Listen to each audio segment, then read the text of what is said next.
Welcome back to my channel. बच्चों, आज का जो चैप्टर का नाम है company and its accounting for share capital, और इस चैप्टर से रिलेटेड ऑलरेडी मैं 2 वीडियो अपलोड कर चुका हूँ। अगर आप लोग अभी तक उन 2 वीडियो को देखा नहीं है तो सबसे पहले उन 2 वीडियो को देख लेना। इसका बाद इस चैप्टर का जो मैं आज डिस्कस करने वाला हूँ वो देखना, ठीक है। तो आज का जो टॉपिक है बच्चों वो है प्रेफरेंस शेयर, या आप बोल सकते हो types of preference share, and this is very important topic for final exam. ये बात ध्यान में रखना, ठीक है। तो प्रेफरेंस शेयर का मीनिंग हम लोग समझेगा और साथ में हम लोग समझेगा कि क्या क्या टाइप्स होता है।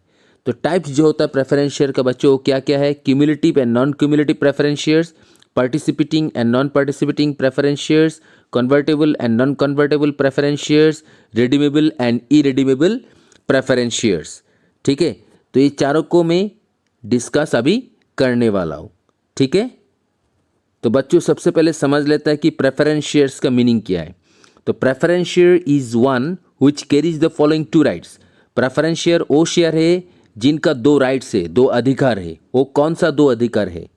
तो सबसे पहले they have right to receive dividend. Dividend का मतलब है profit at a fixed rate before any dividend is paid on the equity shares. देखो बच्चों, जो प्रेफरेंस शेयर होल्डर्स होता है ना, उन लोगों को जो डिविडेंड है वो फिक्स्ड होता है, ठीक है। अभी देखो बच्चों, जैसे मान लो आप कौन है? आप प्रेफरेंस शेयर होल्डर हो। मैं कौन हूँ? इक्विटी शेयर हूँ, ठीक है ना। तो सबसे पहले जब कंपनी का डिविडेंड, कंपनी का जो प्रॉफिट होगा या कंपनी जो डिविडेंड बांटेगा, वो सबसे पहले किसको पे करेगा? सबसे पहले आपको पे करेगा। आप कौन है? Preference share holder. इसका बाद जाके हमको पे करेगा, ठीक है। तो ये हो गया पहला राइट। दूसरा जो राइट है, on the winding up of the company, मतलब कंपनी जब बंद होने वाला है तो they have right to return the capital before the capital return on equity shares. तो कहने का मतलब है कंपनी जब बंद होने वाला है तो सबसे पहले कैपिटल का रिपेमेंट होगा, और सबसे पहले उस कैपिटल का रिपेमेंट किसको किया जाएगा? प्रेफरेंस शेयर होल्डर को किया जाएगा। इसका बाद जाके इक्विटी शेयर्स को किया जाएगा, ठीक है। तो ये 2 राइट्स है जिसका नाम है प्रेफरेंस शेयर्स। ये प्रेफरेंस शेयर होल्डर का 2 राइट्स है, ठीक है। तो चलो नेक्स्ट टॉपिक देखता है क्या है। तो बच्चों जो सबसे इंपॉर्टेंट टॉपिक है टाइप्स ऑफ प्रेफरेंस शेयर, और ये फाइनल एग्जाम के लिए बहुत ही इंपॉर्टेंट क्वेश्चन है, तो समझने का कोशिश करना। तो जो पहला टाइप्स है वो है क्यूमुलेटिव प्रेफरेंस शेयर और non cumulative preference share. Cumulative का मतलब है इकट्ठा करना। क्या इकट्ठी करना है? तो समझता है, if there are no profits in 1 year and the arrears of dividends are to be carried forward and paid out of the profits of the subsequent years, the preference share is said to be cumulative. कहने का मतलब है, मान लो किसी साल में company का profit नहीं हुआ तो डिविडेंड पे नहीं किया जाएगा। अगर डिविडेंड पे नहीं किया तो इसको बोला जाता है एरियर्स ऑफ डिविडेंड, और ये जो एरियर्स ऑफ डिविडेंड है वो कैरी फॉरवर्ड होगा नेक्स्ट ईयर में, ठीक है। अभी नेक्स्ट ईयर में मान लो प्रॉफिट हुआ, ठीक है ना, तो नेक्स्ट ईयर में जाके पिछला साल का जो प्रॉफिट प्रेफरेंस शेयर होल्डर को नहीं मिला था वो मिलेगा, और साथ में जो करंट ईयर में जो भी प्रॉफिट हुआ वो भी मिलेगा, ठीक है। तो कहने का मतलब है पिछला साल में प्रॉफिट हुआ नहीं, वो प्रॉफिट भी मिलेगा करंट ईयर में, और करंट ईयर में जो प्रॉफिट हुआ वो भी मिलेगा प्रॉफिट, ठीक है। तो इसी का नाम है क्यूमुलेटिव प्रेफरेंस शेयर। दूसरा जो है बच्चों वो क्या है? Non cumulative preference share. अभी नॉन क्यूमुलेटिव प्रेफरेंस शेयर का मतलब क्या है? When a preference share holder receives dividend only in case of profit and is not entitled any right to recover the arrears of dividend, then the type of preference shares held by the shareholder is known as non-cumulative preference share। कहने का मतलब है कि जिस साल में company का profit हुआ उसी साल का ही प्रॉफिट प्रेफरेंस शेयर होल्डर को मिलेगा। अगर लास्ट ईयर में, पिछला साल में प्रॉफिट कंपनी का हुआ नहीं था तो ऑब्वियसली वो प्रॉफिट, वो डिविडेंड प्रेफरेंस शेयर होल्डर को नहीं मिला, ठीक। तो वो वाला जो पिछले साल का जो एरियर्स है डिविडेंड, वो करंट ईयर में नहीं मिलेगा। सिर्फ करंट ईयर में जो प्रॉफिट हुआ उसी साल का ही प्रॉफिट प्रेफरेंस शेयर होल्डर को मिलेगा। इसी का नाम है नॉन क्यूमुलेटिव प्रेफरेंस शेयर।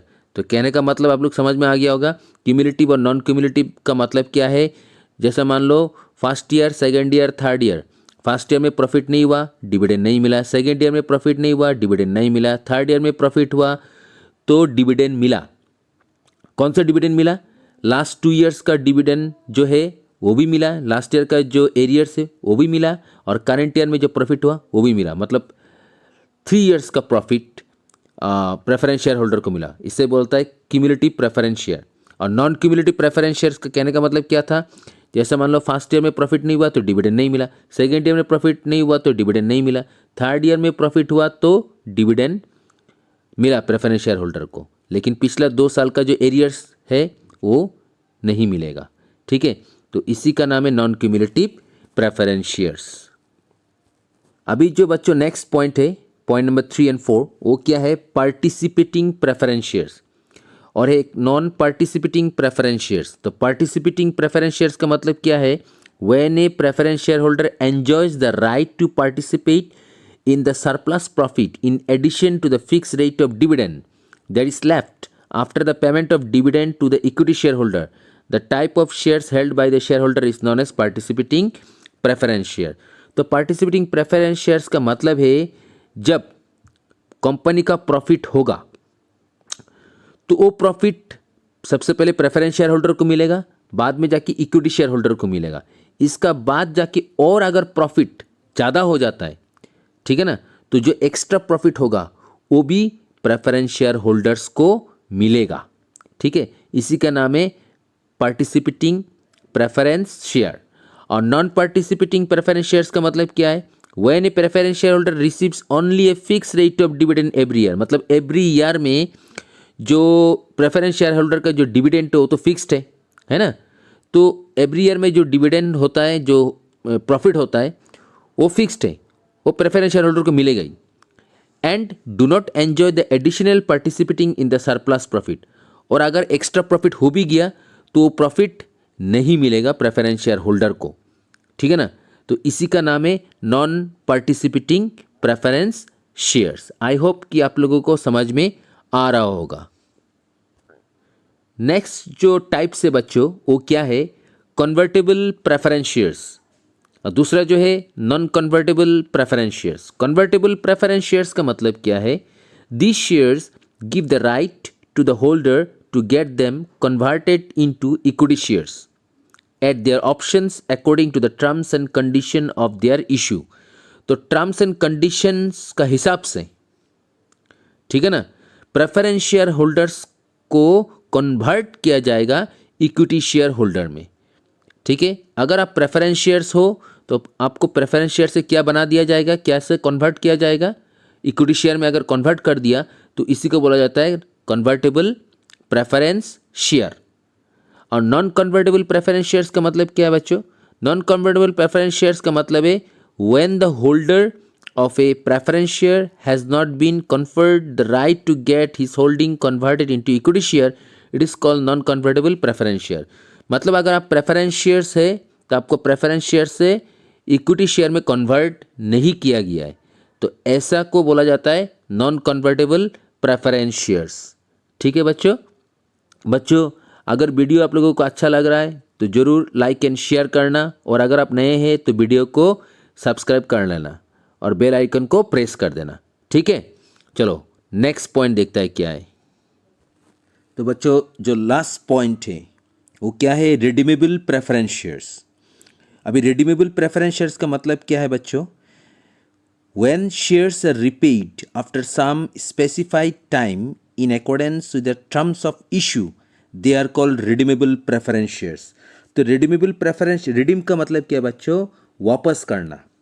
ठीक है ना, अभी रिडीमेबल प्रेफरेंस शेयर्स का मतलब क्या है? तो क्या होता है बच्चों, एक फिक्स पीरियड का बाद आप जो है ना पैसा, वो पैसा को आप क्लेम कर सकते हो। ठीक है, और इसी को नाम है रिडीमेबल प्रेफरेंस शेयर्स। एक सर्टेन पीरियड के बाद, एक फिक्स पीरियड के बाद आप पैसा क्लेम कर सकते हो।